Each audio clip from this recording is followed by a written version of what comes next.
Kejadian 2 ayat 18-23. Tuhan Allah berfirman, "Tidak baik kalau manusia itu seorang diri saja.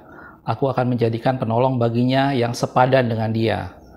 Lalu Tuhan Allah membentuk dari tanah segala binatang hutan dan segala burung di udara. Dibawanya Allah semuanya kepada manusia itu untuk melihat dan bagaimana ia menamainya. Dan seperti nama yang diberikan manusia itu kepada tiap-tiap makhluk yang hidup, demikianlah nanti nama makhluk itu. Manusia itu memberi nama kepada segala ternak, kepada burung-burung di udara, dan kepada segala binatang hutan. Tetapi baginya sendiri, ia tidak menjumpai penolong yang sepadan dengan dia. Itu 1. Lalu Tuhan Allah membuat manusia itu tidur nyenyak. Ketika ia tidur, Tuhan Allah mengambil salah satu rusuk daripadanya, lalu menutup tempat itu dengan daging. Dan dari rusuk itu diambil Tuhan Allah dari manusia itu, dibangunnyalah seorang perempuan, lalu dibawanya kepada manusia itu. Ayat 23. Lalu berkatalah manusia itu, "Inilah dia, tulang dari tulangku dan daging dari dagingku. Ia akan dinamai perempuan sebab ia diambil dari laki-laki."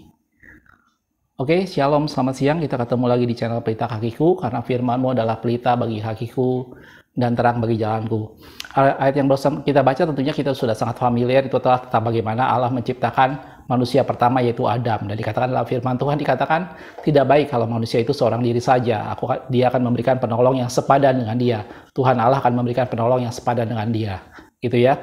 Kemudian di sana dikatakan bahwa Allah menciptakan hewan-hewan dan membiarkan manusia menamainya, dan demikianlah nama makhluk itu seterusnya, gitu ya. Kemudian Allah membuat manusia itu tidur, dan dari tulang rusuknya diambillah satu tulang rusuknya, dan dibentuklah perempuan, dikatakan seperti itu, gitu ya. Dan waktu diberikan pada manusia yaitu Adam itu berkata, "Inilah tulang dari tulangku, daging dari dagingku," gitu ya. Nah, pada video ini saya ingin membahas mengenai satu kata dalam bahasa Ibrani, yaitu eser kenekdo, gitu ya. Kata-kata ini sangat unik karena ini berbicara dalam padanan kata yang tadi, yaitu penolong yang sepadan, gitu ya. Dalam bahasa Ibrani dipakai kata eser kenekdo, gitu ya. Pada video ini saya akan membahas mengenai apa arti kata penolong yang sepadan, kata firman Tuhan. Ini tentunya berhubungan dengan konteks yang ayat tadi kita baca, yaitu hubungan antara suami dengan istri, atau hubungan dalam konteks rumah tangga, gitu ya.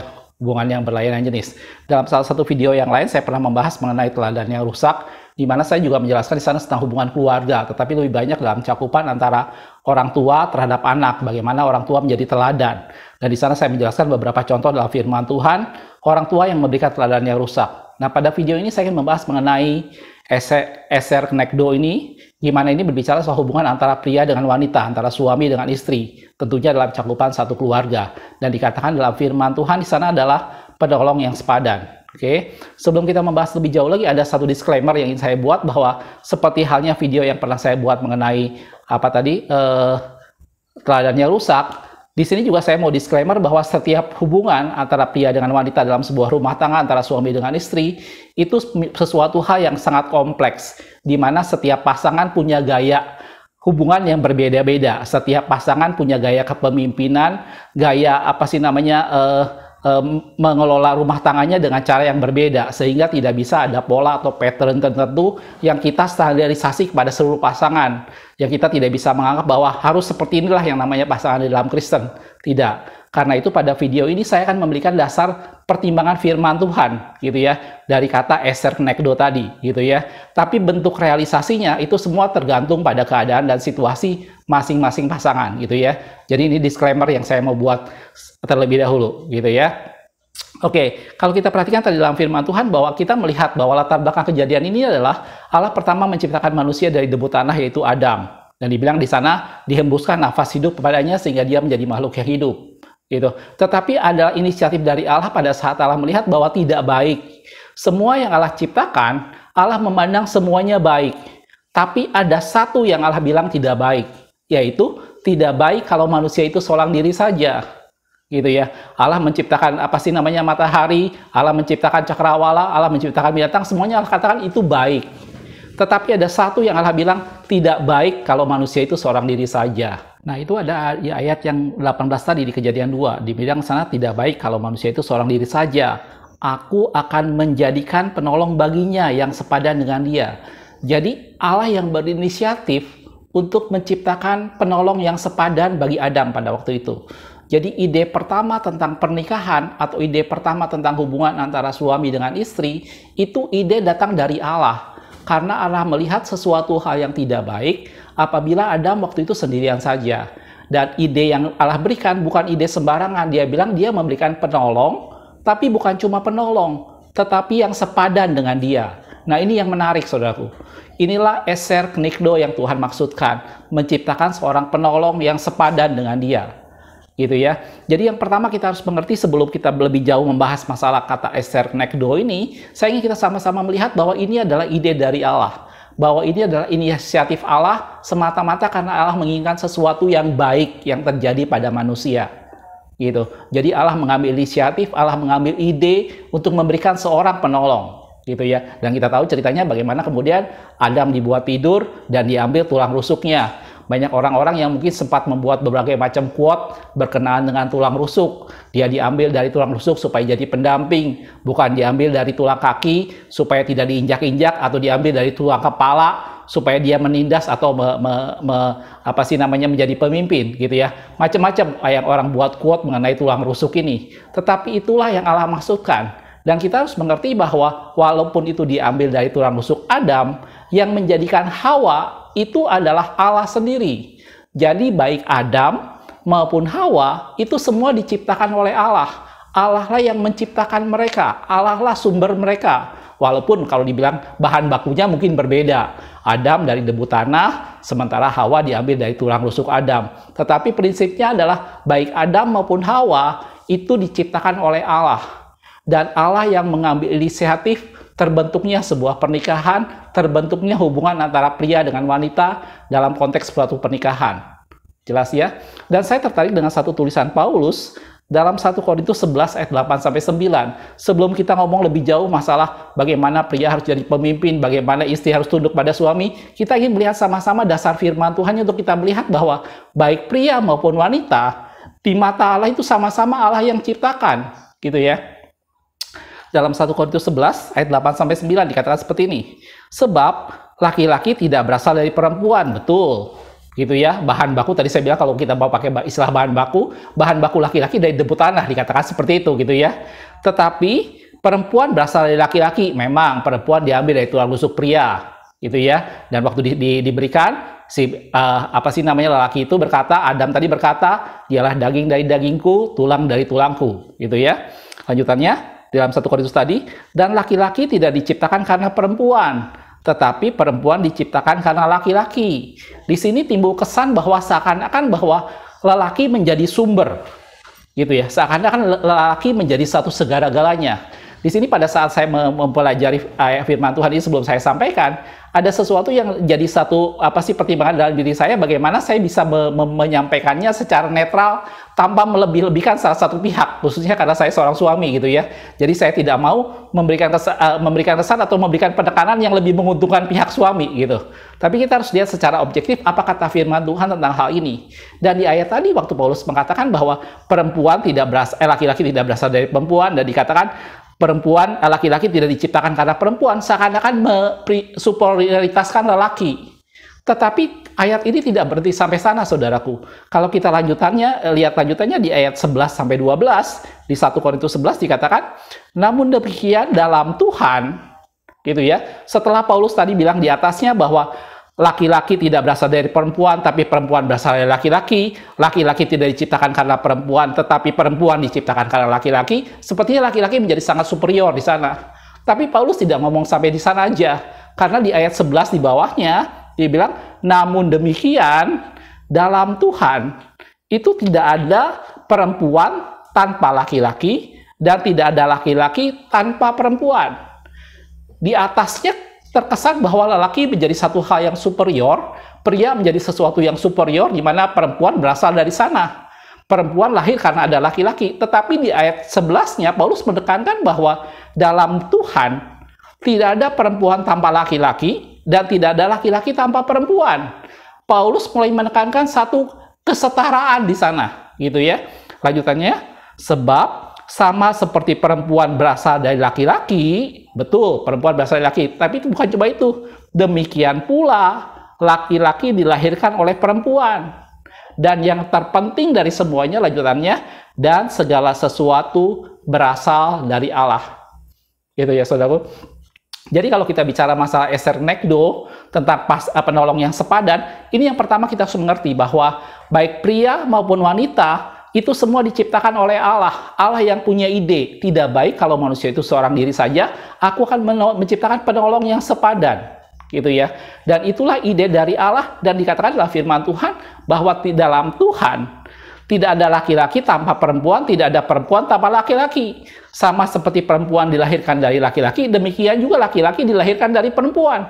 Dan lebih dari semuanya dikatakan segala sesuatu itu berasal dari Allah. Ini yang kita harus ingat pertama kali, saudaraku. Bahwa di mata Allah, mau laki-laki atau perempuan, Allah tidak memandang hal itu sebagai sesuatu yang berbeda. Mungkin pada proses pembentukannya memang berbeda. Pas secara gender juga memang berbeda. Tetapi di mata Allah bahwa itu tidak ada perbedaan sama sekali. Gitu ya. Jadi di sini kita melihat bahwa ada satu kesetaraan di mata Allah antara lelaki dan perempuan. Antara pria dan wanita, antara suami dengan istri. Gitu ya. Dan ini datang ide dari Allah. Karena Allah ingin melihat bahwa tidak baik kalau manusia itu seorang diri, dan Allah mengambil inisiatif memberikan suatu kebaikan kepada seorang pria agar dia ditemani dengan penolong yang sepadan, eser nekdo. Gitu ya. Itu latar belakangnya. Jadi dari sini kita ingin sama-sama mengerti bahwa di mata Allah, di mata Tuhan, itu tidak ada laki-laki tanpa perempuan, tidak ada perempuan tanpa laki-laki. Perempuan dilahirkan dari laki-laki, dan laki-laki juga dilahirkan dari perempuan. Dan lebih dari semuanya, segala sesuatu berasal dari Allah. Jelas, saudaraku? Oke, sekarang kita akan bahas mengenai kata eser nekdo ini, ya. Yang tadi dalam firman Tuhan dikatakan penolong yang sepadan, gitu ya. Ini dari dua kata, yaitu eser dan nekdo, gitu ya. Kata eser dalam firman Tuhan tuh artinya ada dua sebenarnya, yaitu penolong, dan yang kedua adalah kuat atau kekuatan. Gitu ya, sehingga akhirnya banyak orang menggabungkan bahwa kata eser artinya penolong yang sama kuat, gitu ya, penolong yang punya kekuatan. Kita lihat ayatnya dalam Ulangan 33 ayat 26 dikatakan, tidak ada yang seperti Allah, hai Yesyurun, ia berkendaraan melintasi langit sebagai penolongmu. Itu dipakai kata eser. Dalam kejayaannya melintasi awan-awan. Jadi kata eser di sana bicara soal penolong. Bicara soal penolong yang punya kekuatan. Gitu ya. Itu yang kata pertama, dikatakan penolong yang sepadan, eser nekdo. Kata eser di sana ada dua arti, yaitu apa sih namanya penolong, dan yang kedua adalah kekuatan. Gitu ya. Kata yang kedua digunakan adalah kenekdo. Nah, ini yang menarik dari kata kenekdo, karena kata ini dalam bahasa Indonesia tadi dikatakan sepadan. Gitu ya. Kata nekdo ini punya arti yang banyak sekali dalam firman Tuhan. Dalam bahasa Ibrani itu berasal dari akar kata neget. Jadi kenegeddo, gitu ya.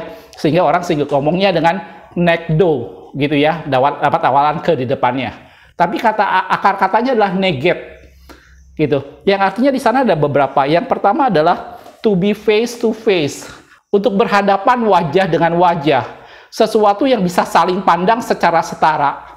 Gitu ya. Arti yang kedua adalah other half. Jadi apa sih namanya, sisi bagian yang lain atau setengahnya yang lain, yang membuat kalau manusia itu ada pasangannya dia menjadi utuh. Ini yang membuat sesuatu menjadi utuh, other half. Gitu ya. Ada juga yang artinya dia bilang opposite attribute. Dia sesuatu yang berlawanan tapi itu melengkapi. Gitu ya. Itu arti kata nekdo, yang dasar dari akar kata neget tadi, gitu ya. Itu dibilang lagi fit, itu berarti sesuatu yang cocok, yang pas. Jadi kalau Anda bayangkan seperti misalnya apa sih namanya, colokan listrik seperti ini, ada yang male, ada yang female, itu fit, itu pas, cocok, gitu ya. Diterjemahkan lagi appropriate. Appropriate ini layak atau pantas, gitu ya. Dan arti yang lain adalah help as his counterpart, sebagai satu penyeimbang, sebagai sesuatu yang mengimbangi dari satu sisi yang lain. Itulah arti kenekdo. Ya. Jadi kata penolong yang sepadan, kata penolong ini bisa dipakai untuk Tuhan. Itu gambaran sebagai satu pribadi yang menolong, membantu dengan apa yang dia bisa. Dan itu juga mengandung arti kekuatan. Artinya bukan penolong yang sekedar melengkapi begitu saja, tetapi penolong yang punya kemampuan, punya kekuatan. gitu ya. Dan kenekdo di sana menggambarkan bahwa sesuatu yang berpasangan, sesuatu yang seimbang, sesuatu yang balance, sesuatu yang menyeimbangkan, sesuatu yang membuat menjadi utuh, melengkapi satu dengan yang lainnya, the other half, gitu ya, setengah bagian yang lain, gitu ya, sehingga pribadi itu menjadi utuh. Itu yang dimaksud dengan kata sepadan dalam firman Tuhan, yaitu kenekdo tadi. Dan itulah peranan antara pria dengan wanita, dan wanita di sana dianggapkan sebagai eser nekdo, penolong yang sepadan, penolong yang dengan kekuatan, penolong yang bisa melengkapi, menyeimbangkan, dan bisa berhadapan face to face untuk saling setara secara equal, gitu ya. Itu yang dimaksud dengan nekdo di sana. Jelas, saudaraku? Kalau kita lihat dalam firman Tuhan dalam Matius 12, ini ada cerita yang menarik dalam firman Tuhan. Pada waktu itu Yesus sedang mengusir setan, gitu ya. Kemudian orang waktu itu berkata bahwa dia mengusir setan dengan kuasa Beelzebul, gitu ya.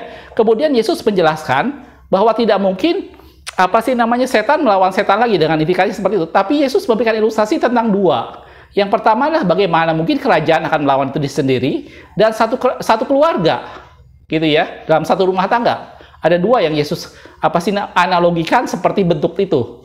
Kita akan lihat di dalam Matius 12 ayat 24 sampai 25 dikatakan seperti ini. Tetapi ketika orang Farisi mendengarnya, mereka berkata, dengan Beelzebul penghulu setan, ia mengusir setan, gitu ya. Jadi waktu itu Yesus sedang mengusir setan. Ini topiknya tentang orang mengusir setan. Gitu, Yesus sedang mengusir orang yang kerasukan setan. Tetapi kemudian Yesus bilang seperti ini. Tetapi Yesus mengetahui pikiran mereka. Yang Yesus jawab jauh dari sekedar yang mereka ngomong. Yang ada dalam pikiran mereka itulah yang Yesus jawab, gitu ya. Lalu berkata kepada mereka, setiap kerajaan yang terpecah-pecah pasti binasa. Ini ngomong soal mengusir setan, tapi Yesus bilang kalau kerajaan itu terpecah pasti binasa. Dan lanjutannya, setiap kota atau rumah tangga yang terpecah-pecah tidak dapat bertahan, gitu ya. Di sini Yesus seakan-akan menggambarkan bahwa setan tidak mungkin ribut dengan sesama setan, karena mereka tidak mungkin bisa bertahan kalau mereka tidak saling mendukung, dalam arti kata terjadi perpecahan di dalamnya, gitu ya. Tetapi itu justru yang sering terjadi pada kerajaan dan pada rumah tangga, gitu ya. Ada cerita yang lain dalam firman Tuhan. Pada waktu itu Yesus juga sedang mengusir setan, orang yang kerasukan setan di Gerasa atau Gedara, gitu ya. Pada waktu itu Yesus bertanya pada pada setan yang di sana. Dia bilang, siapa kamu? Terus setan itu menjawab bahwa aku legion, karena aku banyak, gitu ya. Dan di sana seakan-akan digambarkan bahwa sekalipun setan itu banyak, tetapi mereka secara kompak, mereka secara bersatu membuat orang tadi yang kerasukan setan menjadi sesuatu hal yang sangat rusak, gitu ya. Jadi legion tadi yang terdiri dari berbagai macam setan yang ada di dalamnya, tapi mereka secara kompak membuat orang tadi menjadi kerasukan dan menjadi gak karu-karuan, gitu ya. Mungkin ada beberapa orang yang sampai menggambarkan, mungkin kalau itu yang masuk adalah roh dari berbagai macam pendeta dari beberapa aliran, mungkin orang tadi menjalah jadi terpecah-pecah karena masing-masing roh-roh hamba-hamba Tuhan tadi mungkin punya pemikiran sendiri-sendiri yang tidak kompak, gitu ya. Tetapi justru pada saat legion ini bersatu, itu mereka ada bersama-sama dan membuat orang ini menjadi bersama-sama dibuat rusak oleh setan yang sedemikian banyak. Walaupun mungkin ada beberapa hamba Tuhan seperti Pak Tony Daud yang menjelaskan bahwa setan sendiri, mereka kepemimpinannya melakukan dengan cara intimidasi, dengan cara menekan satu dengan yang lainnya, tetapi itu membentuk sebuah persatuan. Dan Yesus menjelaskan tadi bahwa setan itu tidak mungkin melawan setan, tetapi yang terjadi seringkali manusia bertindak lebih bodoh daripada yang dilakukan oleh setan, yaitu contohnya tadi, kerajaan akan terpecah kalau dia saling memberontak, dan juga rumah tangga akan terpecah kalau mereka saling memberontak satu dengan yang lainnya, gitu ya. Di sini Yesus mencoba menggambarkan bahwa rumah tangga atau suami istri itu bukan semata-mata bicara soal tidak bercerai, tetapi bicara bahwa istri dan suami itu menjadi satu bagian yang saling melengkapi. Itulah yang dimaksud dengan penolong yang sepadan. Di sini Yesus menggambarkan bahwa suami dan istri itu bukan bicara siapa yang lebih penting, siapa yang kurang penting, siapa yang harus mengikut dan siapa harus yang mengikuti, bukan itu.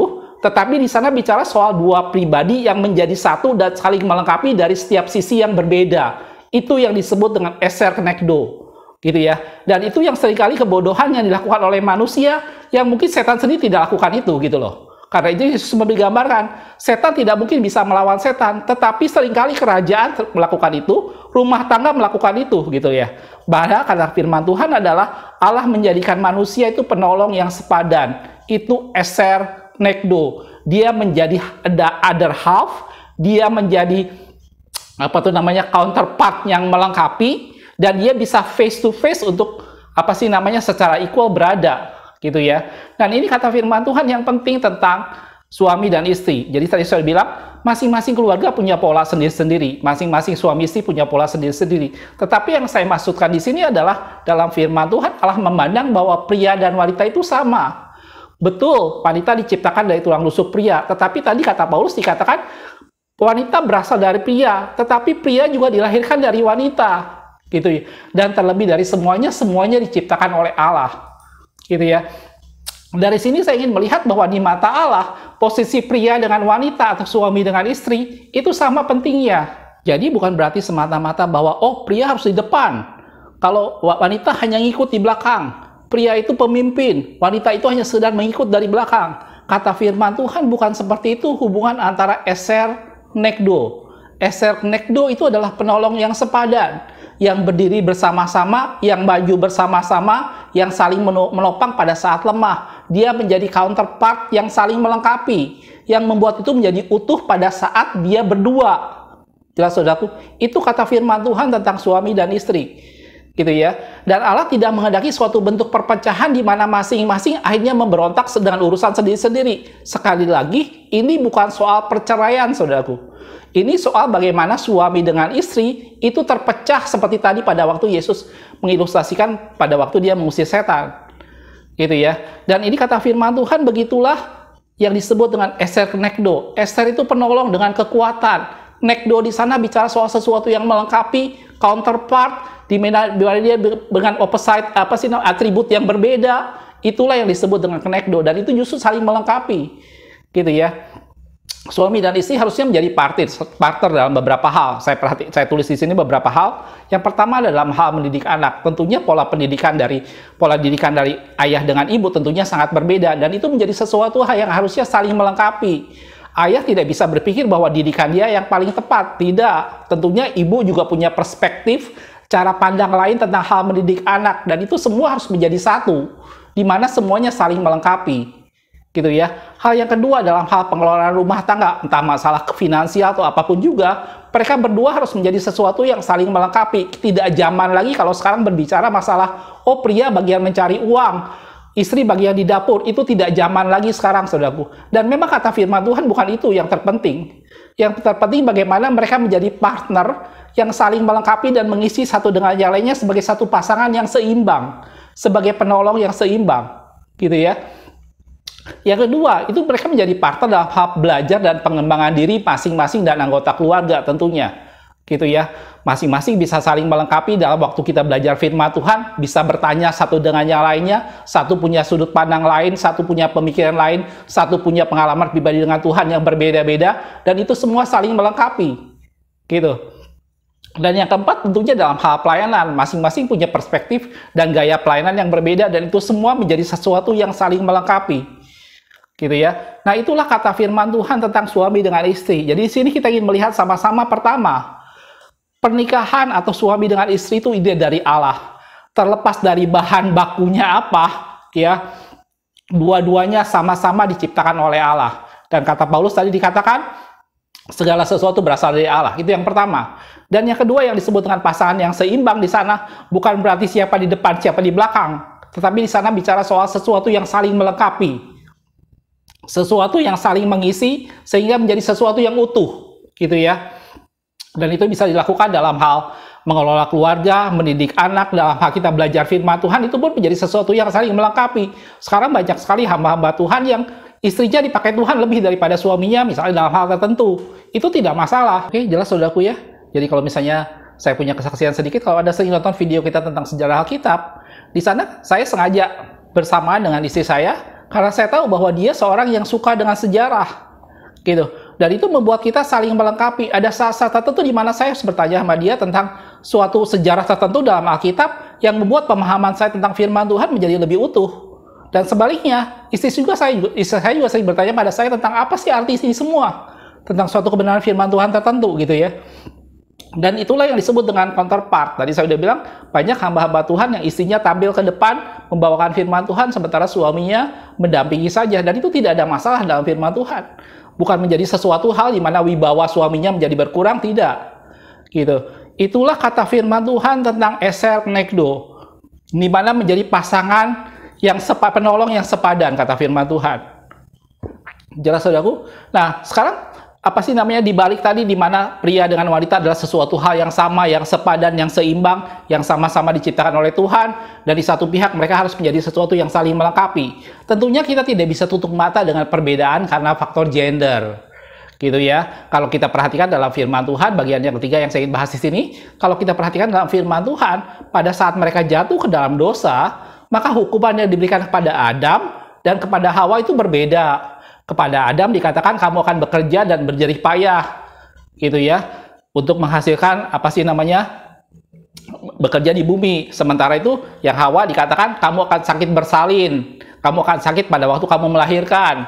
Nggak mungkin kepada Adam dikatakan seperti itu. Karena apa? Karena secara fisik dia tidak memungkinkan dikatakan kamu akan sakit waktu melahirkan, kan tidak mungkin, gitu ya. Jadi Allah membedakan itu berdasarkan gender, gitu ya. Jadi kalau kita bicara dalam firman Tuhan, hai istri tunduklah kepada suami, itu bukan semata-mata karena suaminya lebih dari dia, bukan semata-mata karena suaminya mempunyai sesuatu hal yang selalu lebih dari dia, tidak. Tetapi itu terjadi karena suaminya adalah pria, dan itu adalah ketetapan Tuhan, gitu. Jelas saudaraku? Jadi kalau ada pun perbedaan, itu semata-mata perbedaan yang timbul karena gender, karena perbedaan yang timbul yang datang dari Allah sebagai bentuk waktu dia lahir sebagai satu kodrat lah, boleh dibilang kalau kita dalam firman Tuhan, gitu ya. Itu yang membedakannya, gitu ya. Di mata Allah pria dan wanita sama, gitu ya. Mereka menjadi pasangan yang seimbang. Tetapi yang membedakan itu gender, itu yang membedakan tanggung jawabnya masing-masing, gitu ya. Kalau misalnya ada di antara kita mungkin yang istrinya punya pendidikan yang tinggi, tetapi suaminya biasa-biasa aja. Dalam firman Tuhan, istri tetap harus tunduk pada suami, gitu ya. Bukan berarti karena suaminya pendidikannya lebih tinggi atau karena pendidikan rendah sehingga dia tidak menghormati, tidak. Istri tetap harus tunduk kepada suami. Kenapa? Karena suaminya adalah pria. Itu jawabannya. Dan Allah menetapkan pria itu menjadi pemimpinnya, gitu ya. Kita akan lihat sedikit dalam firman Tuhan mengenai hal ini. Yang pertama dalam Efesus 5 ayat 22 sampai 24. Hai istri, tunduklah kepada suamimu seperti kepada Tuhan. Karena suami adalah kepala istri sama seperti Kristus adalah kepala jemaat. Dialah yang menyelamatkan tubuh. Karena itu, sebagaimana jemaat tunduk pada Kristus, demikian jugalah istri kepada suami dalam segala sesuatu. Kata tunduk di sini saya ingin jelaskan sedikit, saudaraku. Kata tunduk dalam firman Tuhan ada beberapa yang sempat Paulus tulis. Yang pertama adalah dikatakan suami harus tunduk istri harus tunduk pada suami, dan kelanjutannya adalah istri suami kasihlah istrimu, gitu ya. Dan di sana dikasihkan analogi bahwa seperti Kristus dengan jemaat, begitu juga hubungan suami dengan istri. Dan ini adalah satu role model yang paling tepat mengenai menggambarkan tentang hubungan Kristus dengan jemaat, itu adalah hubungan suami dengan istri. Jelas saudaraku? Dan di sini kata tunduk yang tadi saya sudah bilang dalam firman Tuhan, Paulus menulis beberapa hal. Tunduklah pada pemimpin, tunduklah pada pemerintah, gitu ya. Di sini tunduk itu bukan berarti kita seperti orang yang menyembah-nyembah seperti itu, bukan. Tetapi tunduk di sini dalam arti kata adalah menerima keputusan yang diberikan, gitu ya. Itu arti kata tunduk secara umum.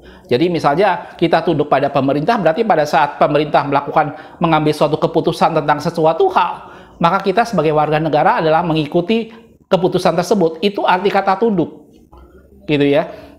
Begitu juga kita dengan pemimpin. Dan itulah hubungan suami dengan istri. Sekali lagi, di sini bukan masalah siapa yang lebih besar atau siapa yang lebih kecil, tetapi karena Allah menempatkan masing-masing berbeda sesuai dengan gendernya masing-masing, gitu ya. Jadi suami berperan di sana untuk bagaimana Allah dikatakan dia seperti gambaran bagaimana Allah mengasihi istrinya. Dan istri mengasihi suami itu seperti jemaat mengasihi pada Tuhan, gitu ya. Dan di sini digambarkan satu bentuk bahwa itu adalah satu bentuk yang tunduk, gitu ya. Tadi saya sudah bilang tunduk di sini bukan berarti bahwa istri harus menuruti semua perkataan suami apapun yang dikatakan, tidak.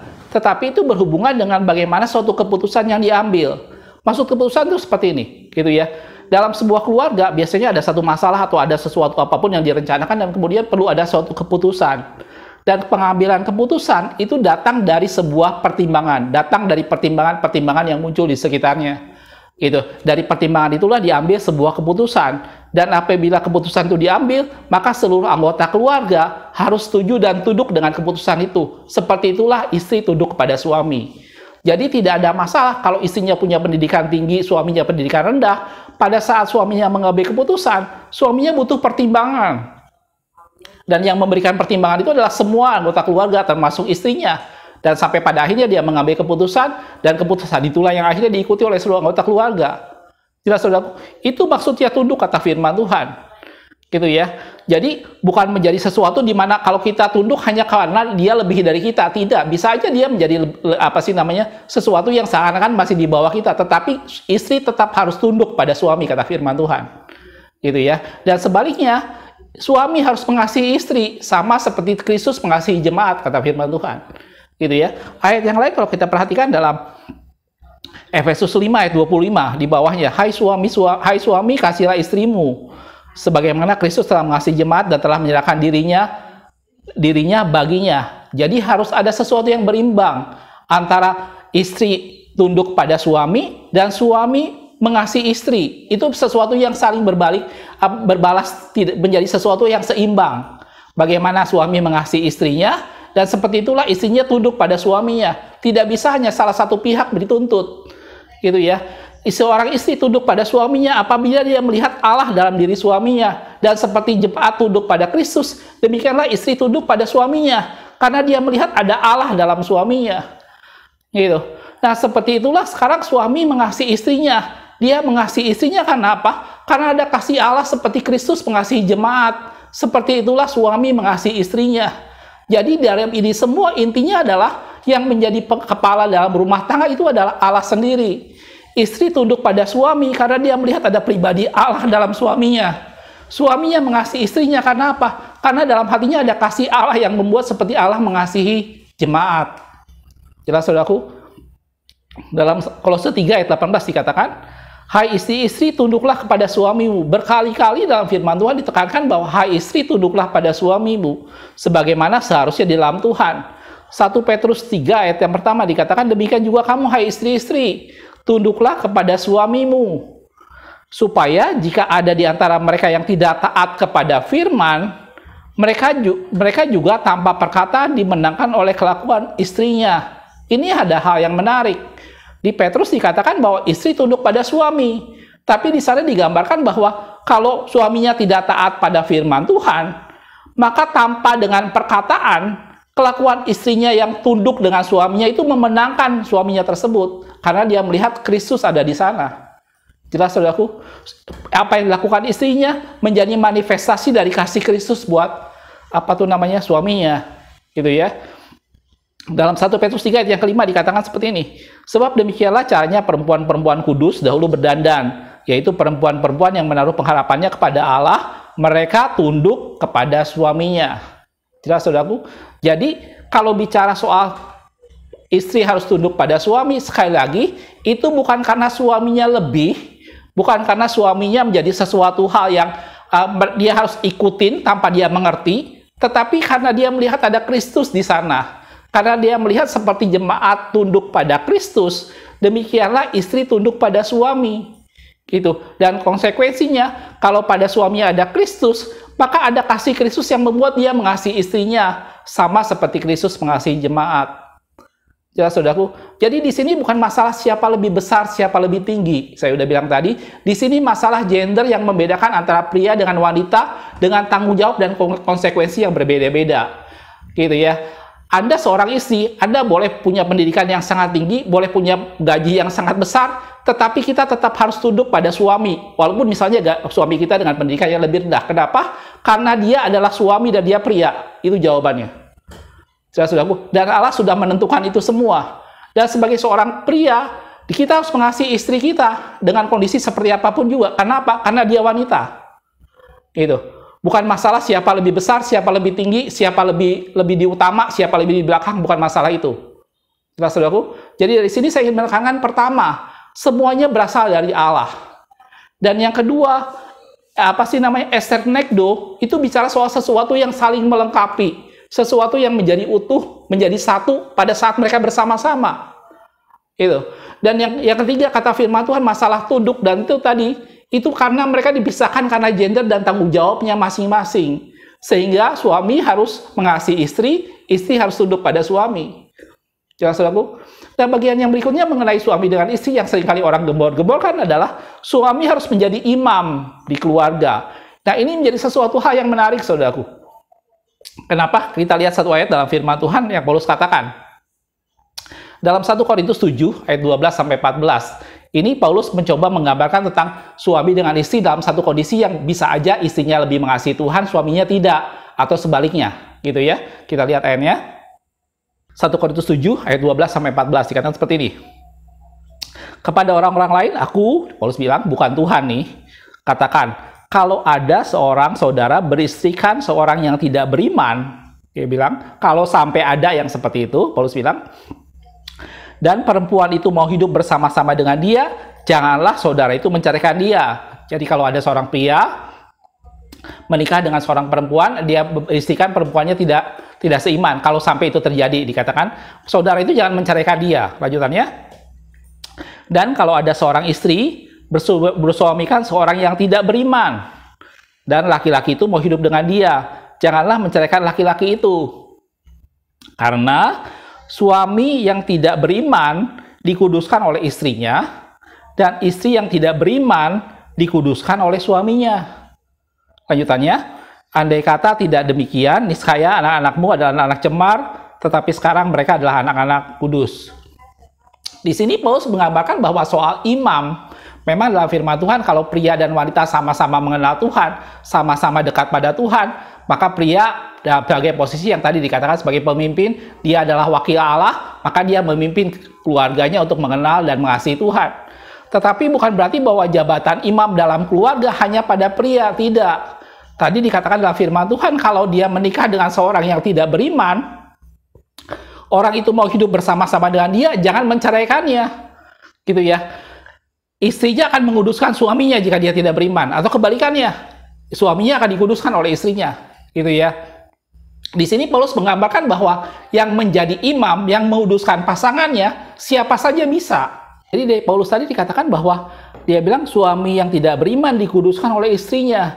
Jadi kalau sampai misalnya ada dua pasangan nih, dua-duanya misalnya belum mengenal Tuhan, kemudian dia menikah, sepanjang perjalanan tiba-tiba istrinya bertobat dan mengenal Tuhan, suaminya tidak.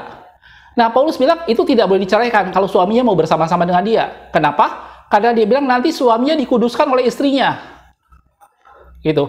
Dan kebalikannya, misalnya dua pasangan tadi yang sudah menikah tadi, mereka sama-sama belum mengenal Tuhan, tahu-tahu suaminya bertobat. Akhirnya mengenal Tuhan sungguh-sungguh, istrinya tidak. Nah, Paulus katakan kalau itu terjadi, jangan diceraikan. Gitu. Tetapi justru istrinya yang tidak mengenal Tuhan tadi dikuduskan oleh suaminya.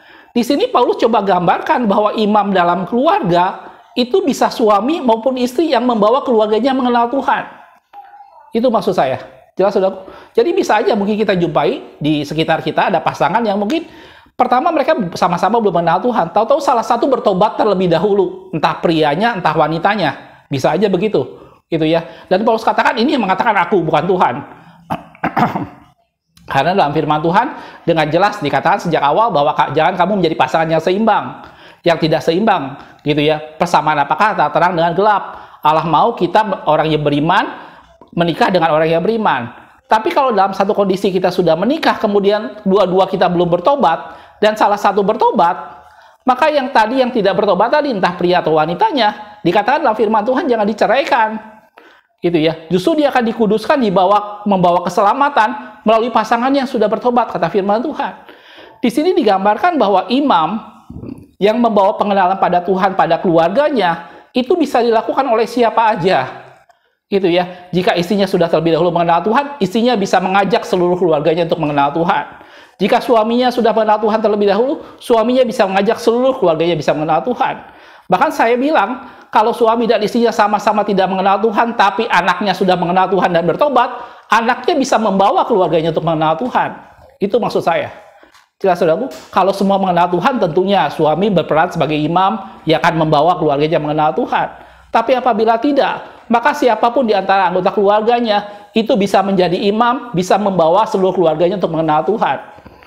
Gitu. Jelas, saudaraku? Nah, inilah yang ingin saya jelaskan pada video ini tentang Esther Knekdo, gitu ya. Jadi bukan menjadi sesuatu di mana istri cuma ngikut aja, semuanya terserah suami, bukan. Justru suami dan istri itu menjadi sesuatu yang saling melengkapi, saling memberikan perspektif dan sudut pandang yang melengkapi. Mereka menjadi partner mengelola keluarganya, mereka menjadi partner bagaimana mendidik anak, mereka menjadi partner yang belajar sama-sama tentang firman Tuhan, mereka menjadi partner dalam pelayanan di mana mereka bisa melengkapi satu dengan yang lainnya. Gitu. Dan kata firman Tuhan, memang perempuan dilahirkan dari berasal dari lelaki, tetapi tidak ada lelaki yang tidak lahir dari perempuan, dan semuanya itu berasal dari Allah. Jelas, saudaraku. Dan kalaupun Allah membedakan itu semua, itu semata-mata karena ada gender yang membedakan kita dengan tanggung jawab sendiri-sendiri. Sehingga pria dikatakan kasihilah istrimu, istri dikatakan tunduklah pada suamimu. Jelas, saudaraku. Itu yang membedakan itu semua. Bukan semata-mata siapa lebih besar, siapa lebih tinggi, siapa lebih pintar, siapa lebih bodoh, siapa lebih kaya, siapa lebih miskin, bukan dari sana. Tetapi karena pria dalam firman Tuhan dikatakan, pria kasihilah istrimu. Dan istri dikatakan dalam firman Tuhan, tunduklah pada suamimu, seperti kata Tuhan. Gitu. Dan kalau semuanya sudah mengenal Tuhan, setiap pria bertanggung jawab membawa keluarganya untuk mengenal Tuhan, dia menjadi imam. Tetapi apabila tidak, siapapun di antara anggota keluarganya, itu bisa membawa seluruh keluarganya mengenal Tuhan.